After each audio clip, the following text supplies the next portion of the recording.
Ego বা ভাব মানুষের উপকার করতে পারুক আর নাই পারুক ক্ষতি নির্ঘাত করে, তাই না?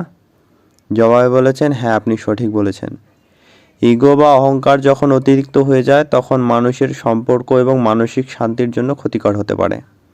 যদিও মানুষ অন্যদের উপকার করার জন্য কিছু করতে পারে, ইগো বা ভাবের কারণে সে কখনো নিজের ভালো বা সঠিক কাজটি করতে পারে না, যা তার নিজের বা অন্যের ক্ষতির কারণ হতে পারে।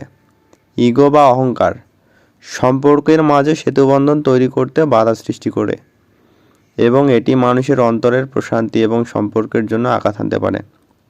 তাই যখন তা নিয়ন্ত্রণে থাকে তখন কিছুটা স্বার্থপরতা বা আত্মমর্যাদা থাকতে পারে, কিন্তু অতিরিক্ত ইগো বা ভাব কখনোই উপকারে আসে না, বরং ক্ষতি করে। কথাটা কিন্তু জীবনের প্রত্যেকটা ক্ষেত্রে ভীষণ গুরুত্বপূর্ণ। সুতরাং অহংকার করা, ভাব করা